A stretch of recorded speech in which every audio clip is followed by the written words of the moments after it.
Police ಇಲಾಖೆಯ ಸಂಚಾರಿ ಇ-ಚಲನ್ನಲ್ಲಿ ದಾಖಲಾಗಿರುವ ನಿಯಮ ಉಲ್ಲಂಘನಾ ಪ್ರಕರಣಗಳಿಗೆ ಸಂಬಂಧಿಸಿದಂತೆ ದಂಡ ಪಾವತಿ ಮಾಡಲು ರಿಯಾಯಿತಿ ನೀಡಲಾಗಿದೆ ಎಂದು ತುಮಕೂರು ಜಿಲ್ಲಾ ಪ್ರಧಾನ ಸತ್ರ ನ್ಯಾಯಾಧೀಶರಾದ ಬಿ ಜಯಂತ್ ಕುಮಾರ್ ತಿಳಿಸಿದರು.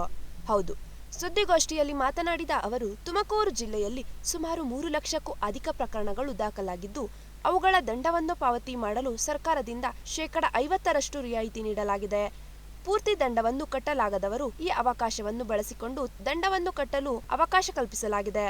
1991-92ರಿಂದ 2019-20ರವರೆಗೆ ದಾಖಲಾದ ಪ್ರಕರಣಗಳಿಗೆ ಅನ್ವಯವಾಗಲಿದ್ದು, ಡಿಸೆಂಬರ್ 12ರವರೆಗೆ ದಂಡವನ್ನು ಪಾವತಿ ಮಾಡಲು ಅವಕಾಶ ಕಲ್ಪಿಸಲಾಗಿದೆ ಎಂದು ತಿಳಿಸಿದರು. ಈಗ ನಮಗೆ ಮಾಹಿತಿ ಇರುವಂತೆ ಇಲ್ಲಿ ತುಮಕೂರು ಜಿಲ್ಲೆಯಲ್ಲಿ ಸುಮಾರು 3 ಲಕ್ಷಕ್ಕಿಂತ ಹೆಚ್ಚು ಪ್ರಕರಣಗಳಿದೆ ಟ್ರಾಫಿಕ್ ಚಲನ್.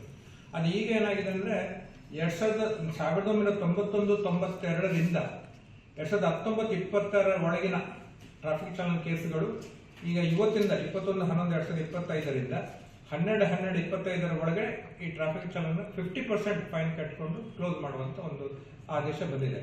ಸೊ ಅದನ್ನ ಈಗ ಇನ್ನೊಂದು ಏನಂದ್ರೆ, ಈ ಸಾರಿಗೆ ಇಲಾಖೆ ಮತ್ತು ಪೊಲೀಸ್ ಇಲಾಖೆಗೆ ಒಂದು ಮಾಹಿತಿ ಕೊಟ್ಟಿದ್ದಾರೆ.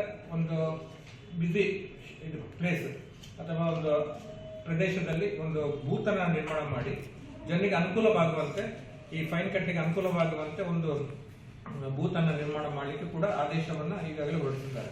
ಸೊ ಅದರಲ್ಲಿ ಈ ಒಂದು ಮಾಹಿತಿಯನ್ನ ಸಾರ್ವಜನಿಕ ಆದಷ್ಟು ಪ್ರಚಾರ ಮಾಡಿ ಹೆಚ್ಚಿನ ಸಂಖ್ಯೆಯಲ್ಲಿ ಈ ಒಂದು ಟ್ರಾಫಿಕ್ ಚಲನ್ ಕೇಸುಗಳು, ಯಾಕಂದ್ರೆ 100% ಪೇ ಮಾಡಿ ತುಂಬಾ ಹಿಂಜರಿತಾರೆ, ಕೇಸ್ ಕ್ಲೋಸ್ ಆಗುದಿಲ್ಲ. 50% ತುಂಬಾ ಅನುಕೂಲ ಆಗುತ್ತೆ ಜನರಿಗೆ.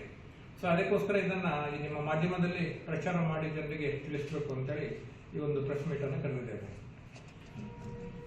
ಮತ್ತೆ ಲೋಕದಾಲತ್ 13 ತಾರೀಕಿಗೆ ಈಗಾಗಲೇ ನಾವು ಹೇಳಿದ್ದೇವೆ, ಅದು ಸ್ವಲ್ಪ ಜಾಸ್ತಿ ಇದು ಮಾಡಿ ಸಾಕಷ್ಟು ಈಗ ಪ್ರಕರಣಗಳು ಮಾಡಬೇಕು. ನಾವೀಗ ಇಲ್ಲಿ ಇನ್ನೊಂದು ಮಾಡಿದ್ದೇವೆ, ಒಂದೊಂದು ತಾಲೂಕನ್ನ ನಾವು ಡಿಸ್ಟ್ರಿಕ್ಟ್ ಜಡ್ಜಸ್ಗೆ ಒಂದು ಅಲಾಟ್ ಮಾಡಿದ್ದೇವೆ. ಆ ತಾಲೂಕನ್ನ ಆಫೀಸರ್ ಜೊತೆಗೆ ಇವರು ಮೀಟಿಂಗ್ ಮಾಡಿ ಆದಷ್ಟು ಪೆಂಡಿಂಗ್ ಮ್ಯಾಟರ್ಗಳು, ಈಗ ಪಾರ್ಟಿಷನ್ ಸೂಟ್ ಆಗಲಿ, ಡಿಫೆನ್ಸ್ ಸೂಟ್ ಆಗಲಿ, ಇಂಜಿನ್ ಸೂಟ್ ಆಗಲಿ ಅಥವಾ ಎಕ್ಸಿಕ್ಯೂಷನ್ ಪಿಟಿಷನ್, ಇಂಥದ್ದೆಲ್ಲ ರಾಜಿ ಮಾಡಲಿಕ್ಕೆ ಅವ್ರ ಮೋಟಿವೇಟ್ ಮಾಡಲಿಕ್ಕೆ ನಾವು ಒಂದೊಂದು ಡಿಸ್ಟ್ರಿಕ್ಟ್ ಜಡ್ಜಿಗೆ ಒಂದು ಇದು ಕೊಟ್ಟಿದ್ದೇವೆ. ಅವರು ಈಗ ಮೀಟಿಂಗ್ ಮಾಡಿ ಅವ್ರಿಗೆ ಹೇಳ್ತಾ ಇದ್ದಾರೆ.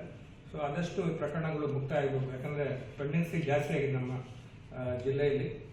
ಅದನ್ನು ರೆಡ್ಯೂಸ್ ಮಾಡಬೇಕು, ಜನರಿಗೆ ಆದಷ್ಟು ಬೇಗ ತೀರ್ಮಾನ ಆಗೋಕ್ಕೆ ಪ್ರಕರಣಗಳು ಅಂತೇಳಿ ಒಂದು ಉದ್ದೇಶ ಇಟ್ಕೊಂಡು ಈ ಲೋಕದಂತ